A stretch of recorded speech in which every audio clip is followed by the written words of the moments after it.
शैतानिर्रजीम बिस्मिल्लाहिर्रहमानिर्रहीम। आज के लेक्चर में हम लोग एसेस को लेटर को और एप्लीकेशन को देखेंगे। ये 7th क्लास के लिए है, लेटर और एप्लीकेशन। टू योर पहला जो मेरे पास लेटर है, to your father who is away from home telling him how the family is. तो ये मैंने आपको ग्रामर की क्लास में मैंने समझा दिया था। इसका पैटर्न समझाते वक्त मैंने ये भला लेटर वहाँ पर लिखा था, तो आप इसको वहाँ से देख लीजिएगा और वहाँ से इसको आपने याद करना है। और जैसा पैटर्न वहाँ पर दिया गया है, जैसा पैटर्न मैंने बोर्ड पर समझाया, आपने बिल्कुल वैसा ही लिखना है कॉपी पर। अब मेरे पास सेकंड लेटर है यहाँ पर, to your friend congratulating him on his recovery from long illness. आपने अपने फ्रेंड को फ्रेंड को खत लिखना है और उसको कॉन्ग्रेचुलेट करना है, उसको मुबारकबाद देनी है कि वो बहुत लंबी बीमारी से सेहतयाब हुआ है। फिर इसके बाद देखिए, मैंने आपको इसका पैटर्न पूरा बता दिया हुआ है कि किस तरह से इसका पैटर्न आना है। तो अब हम यहाँ से पढ़ना स्टार्ट करते हैं। I come to know good news of your recovery from long illness. मुझे तुम्हारी लॉन्ग इलनेस से यानी कि बहुत लंबी बीमारी से सेहतयाबी की खुशखबरी मिली।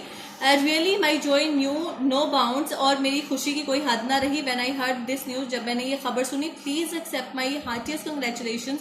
मेहरबानी करके मेरी दिली जो मुबारकबाद है उसको कबूल करो। It was a shock to see a sportsman like you confined to bed for such a long time. और तुम्हारे जैसे स्पोर्ट्समैन को, यानी कि तुम्हारे जैसा एक इतना अच्छा खेल में हिस्सा लेने वाले इंसान को बेड पर इतने लंबे अरसे के लिए पड़े देखना बहुत ही सदमा था मेरे लिए। थैंक गॉड, अल्लाह का शुक्र है, that you are now hale and hearty, कि तुम बिल्कुल तंदुरुस्त और सेहतयाब हो।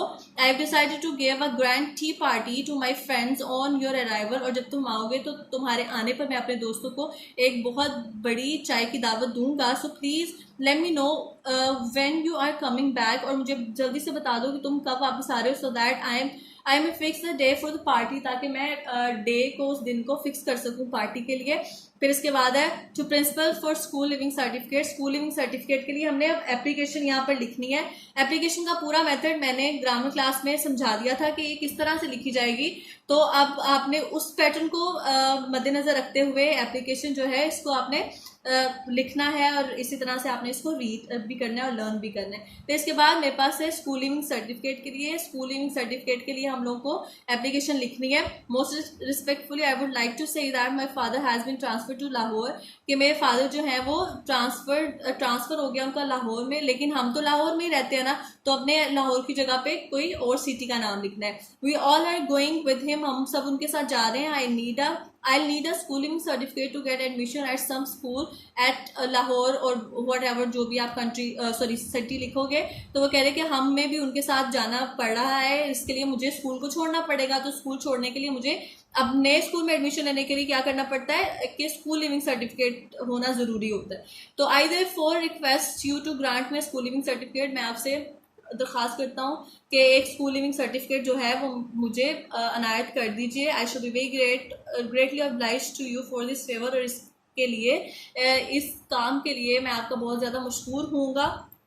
अब नेक्स्ट एप्लीकेशन देखते हैं, to principal to for remission of fine for absence. अब हमने क्या करना है, एप्लीकेशन लिखनी है रिमिशन ऑफ फाइन की, कि मेरा जो एब्सेंस का, जब मैं गैर हाजिर हुआ था, जो उसका फाइन था उसको माफ़ करना है। सेम पैटर्न रहेगा जैसे मैंने आपको बोर्ड पर ग्रामर क्लास में करवाया था, आप वहाँ पर जाके देख लीजिएगा। अब यहाँ पर मेरे पास है most respectfully I would like to say that I was ill and suffering from colic pain and sore throat. अब यहाँ पर क्या है कि वो कह रहे कि मैं मतलब कि बहुत ज़्यादा बीमार रहा था और मुझे कॉलिक पेन था, और साथ में क्या था, सोर थ्रोट था, यानी कि मेरा गले में दर्द था, गला ख़राब था। There was no person in the house to convey my application. और कोई भी नहीं था घर में जो एप्लीकेशन आप तक पहुंचा सके। आई remained in bed for 6 or 7 days। और मैं 6 या 7 दिन तक बेड पर रहा, यानी बिस्तर पर रहा। ऑन 8th day, 8वें दिन, fever abetted and left me. और 8वें दिन क्या हुआ, बुखार थोड़ा हल्का हुआ और मुझे उसने छोड़ा, यानी कि बुखार उतर गया। My mother was much worried, मेरी जो वालदा है वो बहुत ज़्यादा परेशान थी। So she couldn't submit any application to you. तो वो बहुत ज़्यादा परेशान थी और इस वजह से वो एप्लीकेशन जो है वो सबमिट नहीं करवा सकी क्योंकि उनका ध्यान नहीं गया एप्लीकेशन की तरफ। So I was fine for absence, और मुझे क्या फिर जब मैं क्या हुआ कि जुर्माना हो गया मुझे एब्सेंस के लिए, मतलब कि मेरी गैर हाजिरी की वजह से मुझे जुर्माना हो गया। In the circumstances stated above I request you kindly remit my fine. और ये जो मैंने हालात आपको बताए हैं ऊपर, तो मुझे उम्मीद है कि मैं आपसे दरख्वास्त करती हूँ कि मेरा जो फाइन है उसको रिमिट कर दिया जाए, यानी कि माफ़ कर दिया जाए। Should be greatly grateful to you for this favour, और इस काम के लिए मैं आपकी बहुत ज़्यादा मशकूर होंगी। मुझे उम्मीद है कि आज का लेक्चर, आज के लेटर और एप्लीकेशन आपको अच्छे से समझ आ गए होंगे। नेक्स्ट लेक्चर के साथ दोबारा मिलेंगे। अल्लाह हाफिज़।